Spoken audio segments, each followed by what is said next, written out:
রান্না করার সময় দুই শব্দের একটি জিকির মহিলারা করতে পারলে ওই পরিবারের উপর আল্লাহ রাব্বুল আলামিন গায়েবী রিজিক নাজিল করবেন। আমার মা বোনরা যখন রান্না করে তারা যদি দুইটি শব্দের একটি জিকির সব সময় পড়তে পারে রান্না করার সময়, আল্লাহ রাব্বুল আলামিন তার গায়েবী খাজানা থেকে আল্লাহ রাব্বুল আলামিন রিজিকের বরাদ্দ করবেন। আল্লাহর হাবিব সাল্লাল্লাহু আলাইহি ওয়াসাল্লামের হাদিসের মাধ্যমে এই আমলটি অ্যাপ্রুভড এবং আহমদ ইবনে হাম্বল রাহিমাহুল্লাহ তার ঘটনা থেকে এই আমলটি পাওয়া যায়। অনেক সময় বলে, হুজুর আপনারা এত রিজিকের ওয়াজ করেন, আপনারা নিজেরাই এই আমল করলে পরে তো আপনাদের রিজিকের অভাব হয় না। দেখেন ভাই, রিজিকের যে ব্যাখ্যা, রিজিকের যে বুঝ, এটা আপনারা বুঝিনি না।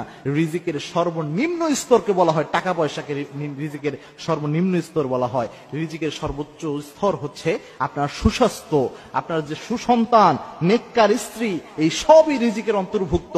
আপনি সুস্থ রয়েছেন যে, এটাও একটা রিজিক। সুতরাং শুধু টাকা পয়সাকে রিজিকের স্তর মনে করেন না, বরং money is the lowest stage of risk. রিস্কের সর্বনিম্ন স্টেজ হচ্ছে এই টাকা পয়সা।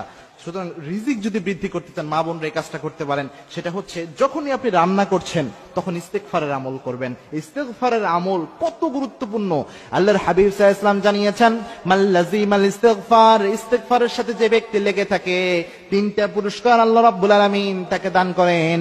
তার মধ্যে একটা পুরস্কার হচ্ছে ওয়ারযুকুহু হাইসু লা ইয়াহতাসিব, এমন জায়গা থেকে আল্লাহ রিজিক দেয় যা সে কল্পনাও করে নাই। কিন্তু রান্না করার সময় কেন ইস্তেগফার করতে হবে, এটা আমাদের চিন্তা আসতে পারে।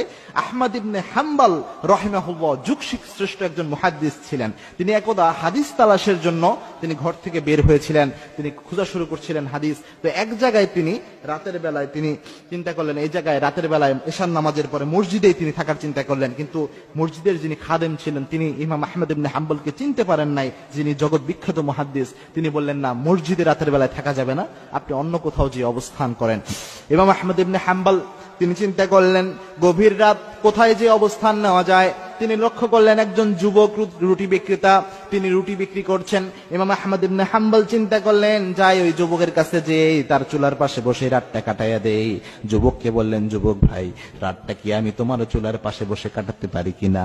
ইমাম আহমদ ইবনে হাম্বলকে ওই যুবক বললেন, হ্যাঁ মুসাফির, অবশ্যই আপনি পারেন, আপনি এখানে চুলার পাশে বসে রাত কাটিয়ে দেয়।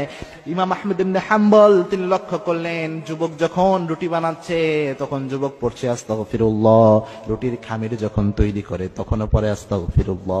সব সময় ওই যুবক শুধু আস্তাগফিরুল্লাহ পড়ে। ইমাম আহমদ ইবনে হাম্বল অবাক হয়ে গেলেন। ওই যুবককে বললেন, হে যুবক ভাই, তুমি সব সময় দেখছি আস্তাগফিরুল্লাহ পড়ছো, এর কারণ কি এবং এর কারণে কোনো ফজিলত তুমি পেয়েছো কিনা? ওই যুবক বলছেন, হে মুসাফির, এই আস্তাগফিরুল্লাহ পড়ার কারণে আল্লাহ রাব্বুল আলামিন আমাকে মুস্তাজাবুদ দাওয়া বানিয়ে দিয়েছেন। আমি আমার জীবনে যা দোয়া করেছি সব দোয়া আল্লাহ রাব্বুল আলামিন অ্যাকসেপ্ট করে নিয়েছেন। কোন দোয়াই আল্লাহ রাব্বুল আলামিন আমার কবুল করেন নাই, এমন হয় নাই। সুতরাং ইস্তেগফারের এই ফজিলত আল্লাহ আমাকে দিয়েছেন। ইমাম আহমদ ইবনে হাম্বল অবাক হয়ে গেলেন। ইমাম আহমদ ইবনে হাম্বল ওই যুবককে বললেন, আল্লাহ তোমাকে মুস্তাজাবুদ দাওয়া বানিয়েছেন। ওই যুবক বলছেন, হ্যাঁ, আল্লাহ আমাকে মুস্তাজাবুদ দাওয়া বানিয়েছেন। আমার জীবনের সব ইচ্ছা আল্লাহ পূরণ করেছেন, শুধু একটা দোয়া আল্লাহ পূরণ করেন নাই। ইমাম আহমদ ইবনে হাম্বল বললেন, কোন দোয়া আল্লাহ তোমার পূরণ করে নাই? ওই যুবক বলছেন, আমি আল্লাহর কাছে দোয়া করেছিলাম এই জামানার শ্রেষ্ঠ আলেম, শ্রেষ্ঠ মুহাদ্দিস ইমাম আহমদ ইবনে হাম্বলের সাথে যেন আমার একটাবার সাক্ষাৎ হয়ে যায়। এই দোয়াই আমার আল্লাহ আমার কবুল করে না, এই দোয়া আল্লাহ রাব্বুল আলামিন অ্যাকসেপ্ট করে নাই। ইমাম আহমদ ইবনে হাম্বল কান্না করে দিলেন। কান্না করে দিয়ে ওই যুবককে জড়িয়ে ধরে কপালে চুমু দিয়ে বললেন, হে যুবক, ইমাম আহমদ ইবনে হাম্বলের সাথে সাক্ষাৎ করার জন্য ইমাম আহমদ ইবনে হাম্বলের দরজায় যাওয়ার তোমার কোনো দরকার নাই। আল্লাহ রাব্বুল আলামিন নিজে ইমাম আহমদ ইবনে হাম্বলকে তোমার দরজায় পাঠিয়ে দিয়েছেন। সুবহানাল্লাহ। সুতরাং এই ইস্তেগফারের ফজিলত অনেক বেশি। আমার মা বোনরা যখন রান্না করে তখন তো মোটামুটি মুখটা ফ্রি থাকে। তারা যদি ওই যুবকের মতো করে রান্না করার সময় যদি ইস্তেগফারের আমল আস্তাগফিরুল্লাহ আস্তাগফিরুল্লাহ আস্তাগফিরুল্লাহ পড়তে পারে, আল্লাহ রাব্বুল আলামিন এই বারাকা তাদের দান করবেন। আল্লাহ রাব্বুল আলামিন গায়েবী রিজিকের ব্যবস্থা তাদের করে দিবেন ইনশাআল্লাহ।